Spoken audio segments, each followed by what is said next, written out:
हम लोग देखेंगे बिहार दरोगा का जो स्पीडी है उसके वन लाइनर और प्रश्न उत्तर हैं। किस प्रकार है। अफीम पोस्ता प्राप्त होता है तो अधपके फल से। अफीम का वानस्पतिक नाम है पैपेवर सोमनीफेरस। मॉर्फिन प्राप्त होता है तो अफीम के पौधों से। तंबाकू में विषैले पदार्थ कौन से होते हैं तो निकोटीन होती है। निकोटीन प्राप्त होता है तंबाकू की पत्तियों से।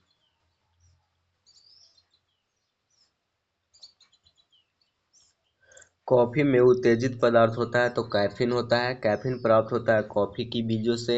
चाय में उत्तेजित पदार्थ क्या होता है तो थीन होता है। थीन टैनिन प्राप्त होता है तो चाय की पत्तियों से। तारपीन तेल प्राप्त होता है तो चीड़ के वृक्ष से।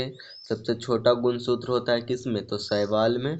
नेक्स्ट देखेंगे शैवाल के बाद हम लोग कि सबसे लंबा गुणसूत्र होता है किस में तो ट्राइलियस में। सबसे भारी कास्ट वाला पौधा है तो हार्डविचिया है। सबसे हल्की कास्ट वाला पौधा क्या है तो ओक्रोमा है। पौधे के अंकुरण के लिए आवश्यक क्या क्या है तो जल, ऑक्सीजन एवं ताप है। नेक्स्ट देखेंगे कि पौधों की आयु का पता लगाया जा सकता है तो वृद्धि वलय या वार्षिक वलय को गिनकर। वार्षिक वलय का अध्ययन कहलाता है तो डेंड्रोक्रोनोलॉजी कहलाता है। पौधे के लिए कितने पोषक तत्वों की आवश्यकता पड़ती है तो 17 पोषक तत्वों की आवश्यकता पड़ती है। नेक्स्ट देखेंगे कि मरुस्थल में उगने वाला पौधा क्या है। मरुस्थल में उगने वाला पौधा है जीरोफ्राइट्स है। चट्टानों पर उगने वाला पौधा क्या है लिथोफ्राइटस है। अब देखेंगे जंतु विज्ञान के बारे में तो जंतु विज्ञान का पिता किसे कहा जाता है तो अरस्तु को कहा जाता है। प्राणी जगत का सबसे बड़ा संघ कौन सा है तो आर्थ्रोपोडा संघ है। और नेक्स्ट है कि आर्थ्रोपोडा संघ के जीव कौन कौन से हैं तो यहाँ पे तिलचट्टा है, मच्छर है, खटमल है, मक्खी, झींगा, मछली। कॉकरोच के हृदय में कितने कोष्ठ होते हैं तो 13 होते हैं। कीटों में पैरों की संख्या कितनी होती है तो 6 होती है। जंतु जगत का दूसरा बड़ा संघ कौन है तो मोलस्का है। मोलस्का संघ के जीव हैं ऑक्टोपस और घोंघा है।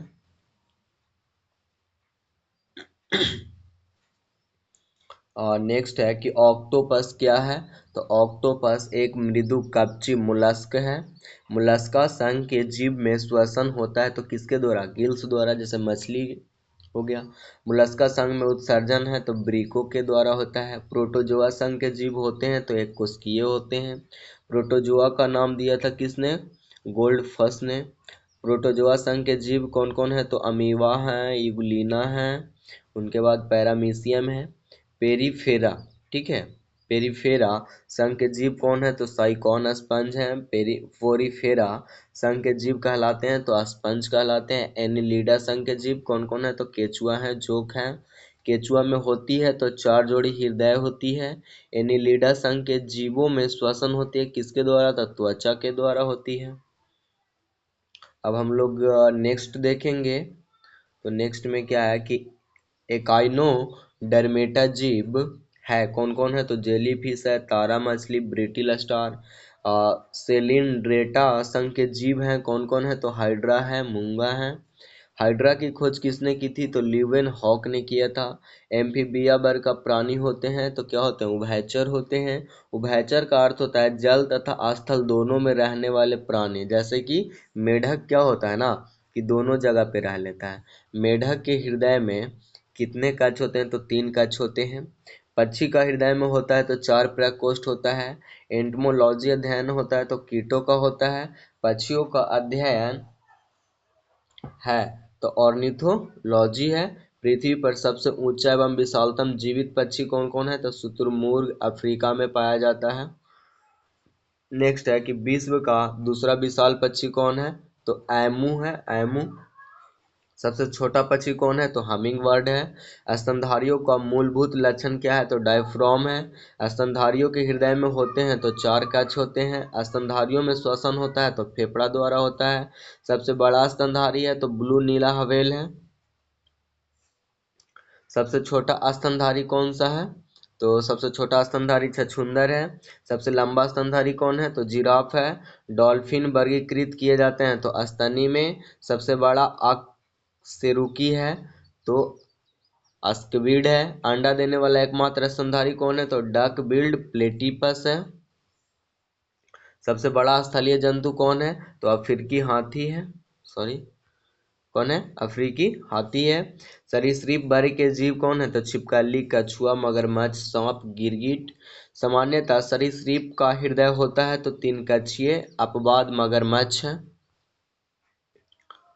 नेक्स्ट देखेंगे हम लोग कि सरीसृपों का विकास किससे हुआ है? सरीसृपों का विकास किससे हुआ है? तो मेसोजोइक युग में हुआ है। डायनासोर थे तो मेसोजोइक सरीसृप थे। मगरमच्छ हृदय होता है तो चार कछियो होता है। घोंसला बनाने वाला एकमात्र सर्प कौन सा है? तो नागराज, किंग कोबरा। एकमात्र जहरीली छिपकली कौन है? तो हिलोडर्मा है। नेक्स्ट है कि मछलियों में श्वसन होती है तो किसके द्वारा होती है? तो गिल्स के द्वारा होती है। रचना एवं उत्पत्ति के समान कोशिकाओं का समूह क्या कहलाता है? तो ऊतक कहलाता है। ऊतकों का अध्ययन क्या कहलाता है? तो हिस्टोलॉजी कहलाता है। और नेक्स्ट देखेंगे कि शरीर में ऊतकों का निर्माण होता है तो किससे होता है? प्रोटीन से होता है। विभिन्न ऊतक एवं अंगों के जोड़ने का कार्य कौन करता है? तो संयोजी ऊतक करता है। संयोजी ऊतक में पाए जाने वाले दो तंतु कौन कौन है? टेंडन और लिगामेंट स्नायु है। नेक्स्ट देखेंगे किसका है नेक्स्ट। तो उसके पहले यहाँ पे है कि मांसपेशियों की अस्थियों को कौन जोड़ता है? तो टेंडन जोड़ता है। अस्थियों को अस्थियों से जोड़ता है कौन? तो लिगामेंट जोड़ता है। चेतना ऊतक कहलाता है तंत्रिका ऊतक। तंत्रिका ऊतक की कोशिकाओं को कहा जाता है तंत्रिका कोशिकाएं। न्यूरॉन, दो न्यूरॉनों के बीच की जगह क्या कहलाती है? साइनेप्स कहलाती है। संवेदना, संवेदना को शरीर के एक भाग से दूसरे भाग तक भेजने का कार्य कौन करती है? तो तंत्रिका कोशिका करती है। मस्तिष्क व मेरुरज्जु बनते हैं तो तंत्रिका ऊतक से बनते हैं। शरीर में मांसपेशियों की कुल संख्या कितनी होती है? तो 639 होती है। मानव शरीर की सबसे बड़ी मांसपेशी है ग्लूटियस मैक्सिमस है। नेक्स्ट है कि मानव शरीर की सबसे छोटी मांसपेशी कौन है? तो अस्टैपीडियस है। मानव रक्त, तो खून जो रक्त होता है वो क्या होता है? तो तरल संयोजी ऊतक होता है। रक्त का अध्ययन क्या कहलाता है? तो हिमेटोलॉजी कहलाता है। रक्त मतलब क्षारीय है, उसका पीएच मान कितना होता है? तो 7.4 होता है। स्वस्थ शरीर में रक्त की मात्रा कितनी होती है? तो 5 से 6 लीटर होती है। रक्त की मात्रा शरीर के भार का कितना प्रतिशत होती है? तो 7% होती है। महिलाओं में पुरुषों की तुलना में रक्त कितना कम होता है? तो आधा लीटर कम होता है। रक्त का मुख्य कार्य क्या क्या है? तो शरीर के ताप को नियंत्रित करना, ऑक्सीजन का परिवहन करना, है ना, रोगों से बचाव, पोषक तत्वों का परिवहन करना। रक्त को सुरक्षित रखा जाता है 40 डिग्री फ़ारेनहाइट पर। रक्त का रंग लाल होता है किसके कारण? हीमोग्लोबिन के कारण। हीमोग्लोबिन है तो प्रोटीन का एक यौगिक है। हीमोग्लोबिन में मौजूद लौह यौगिक है तो कौन? हीमैटिन है। हीमोग्लोबिन में पाया जाने वाला तत्व कौन सा है? तो लोहा है। हीमोग्लोबिन का कार्य क्या क्या है? हीमोग्लोबिन का कार्य है ऑक्सीजन का परिवहन करना। नेक्स्ट देखेंगे रक्त प्लाज्मा, तो रुधिर का तरल भाग का क्या कहलाता है? तो प्लाज्मा कहलाता है। पदार्थ की चतुर अवस्था क्या है? तो प्लाज्मा है। रक्त प्लाज्मा होता है कैसा? तो रंगहीन होता है।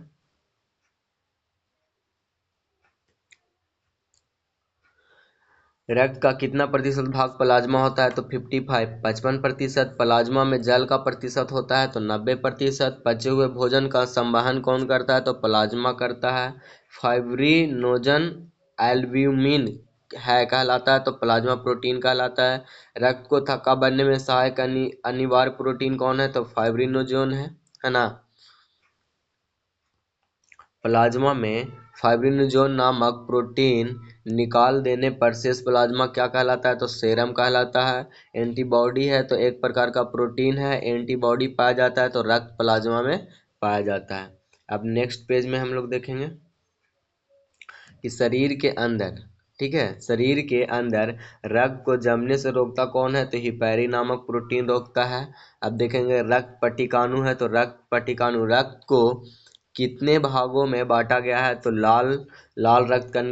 लाल रक्त कण आरबीसी, है ना, श्वेत रक्त कण डब्ल्यूबीसी तथा रक्त बिंबाणु मतलब ब्लड प्लेटलेट्स।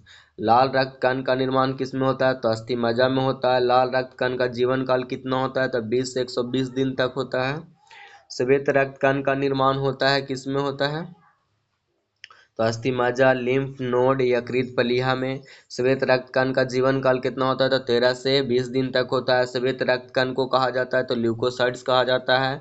लाल रक्त कण को कहा जाता है एरिथ्रोसाइट कहा जाता है। सबसे बड़ा श्वेत रक्त कौन है? तो मोनोसाइट है। लाल रक्त कण आरबीसी का मुख्य कार्य क्या है? तो शरीर की हर कोशिका में ऑक्सीजन को पहुंचाना। श्वेत रक्त कण है तो डब्ल्यूबीसी का मुख्य कार्य क्या है? तो शरीर के रोगों को संक्रमण से बचाना। एंटीजन पाया जाता है तो आरबीसी में एंटीजन दो प्रकार के होते हैं, तो ए और बी होती है। आरबीसी की संख्या मापी जाती है, किससे मापी जाती है? तो हीमोसाइटोमीटर से मापी जाती है। आरबीसी का कब्रगाह किसे कहा जाता है? तो प्लीहा को कहा जाता है।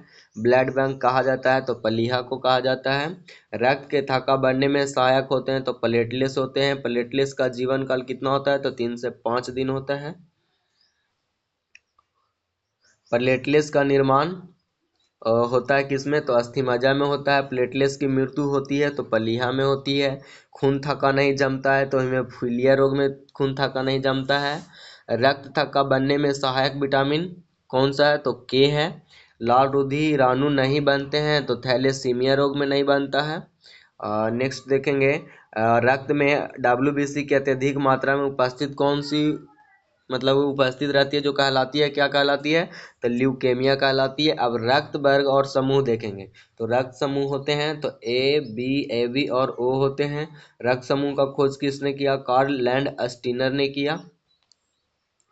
और नेक्स्ट देखेंगे कि लैंड स्टीनर को नोबेल पुरस्कार कब मिला? तो 1930 में मिला। सर्वदाता रक्त समूह क्या कौन है? तो ओ है। सर्वग्राही रक्त समूह कौन है? तो ए बी है।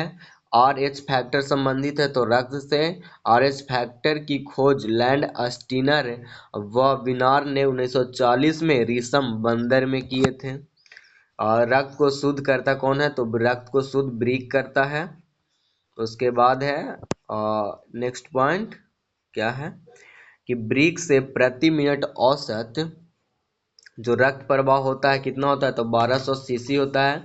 रक्त के शुद्धिकरण की प्रक्रिया क्या कहलाती है? तो डायलिसिस कहलाती है। अब देखेंगे रक्त परिसंचरण। तो रक्त परिसंचरण जो तंत्र की खोज होता है विलियम हार्वे ने 1628 में किया था। शरीर में रक्त परिसंचरण करता कौन है? तो हृदय करता है। रक्त में गैसों का आदान प्रदान कौन करता है? तो फेफड़ा करता है। मनुष्य का औसत रक्त दाब कितना होता है? तो 120/80 होता है मिलीमीटर। वायुमंडलीय दाब से क्या होती है? अधिक होती है। रक्त मापने वाला जो यंत्र होता है वह क्या कहलाता है? स्फिग्मोमैनोमीटर कहलाता है। रक्तचाप नियंत्रित होता है तो एड्रिनल ग्रंथि से होता है। व्यक्ति के वृद्ध होने पर रक्तचाप क्या होता है? तो बढ़ता है। मानव शरीर में रक्त की अपर्याप्त आपूर्ति क्या कहलाती है? तो इसकी कीमिया कहलाती है। अब नेक्स्ट देखेंगे पाचन तंत्र। पाचन तंत्र से कुछ संबंधित पॉइंट है। तो पाचन तंत्र क्या होता है कि मनुष्य में पाचन प्रारंभ होता है कहाँ से? तो मुख से। मुख गुहा का पिछला भाग क्या कहलाता है? तो ग्रसनी कहलाता है। पचे भोजन का अवशोषण किससे होता है? तो छोटी आंत से होती है। आंत की लंबाई होती है तो 22 मीटर लगभग होती है। भोजन पचाने में सहायक होता है तो कौन होता है? एंजाइम होता है। अमाशय से निकलने वाला जठर रस में कौन सा एंजाइम होता है? तो पेप्सिन व एवं रेनिन होता है। प्रोटीन का पाचन अमाशय व छोटी आंत में होती है। प्रोटीन पाचन एंजाइम कौन है? तो पेप्सिन एवं ट्रिप्सिन है। दुग्ध प्रोटीन को पचाने वाला एंजाइम कौन है? तो रेनिन है। मनुष्य के आहार नाल की जो औसत लंबाई होती है 8 से 10 मीटर होती है, लगभग 30 फीट के बराबर होती है। आहार नाल में स्टार्च के पाचन में अंतिम उत्पाद कौन है? तो माल्टोज है। अब एंजाइम के बारे में देखेंगे तो एंजाइम मूलतः होते हैं तो कैसे होते हैं? तो प्रोटीन होते हैं। एंजाइम की रचना होती है तो अमीनो अम्ल से होती है। जैविक सिस्टम में रासायनिक क्रिया की प्रक्रिया को तेज करने में उत्तरदायी पदार्थ कौन है? तो एंजाइम है। ट्रिप्सिन, एमाइलेज, जाइमेज और लाइपेज ये सभी क्या है? तो एंजाइम है। प्रोटीन एवं पेप्टाइड पॉलीपेप्टाइड एवं अमीनो अम्ल में परिवर्तित कौन करता है? तो ट्रिप्सिन करता है। प्रोटीन के पाचन में सहायक एंजाइम कौन है? तो ट्रिप्सिन है। स्टार्च को शर्करा में बदलता है तो कौन बदलता है? एमाइलेज बदलता है। वसा को ग्लिसरीन में बदलता है तो लाइपेज बदलता है। ग्लूकोज को इथेनॉल में बदलता है तो जाइमेज बदलता है।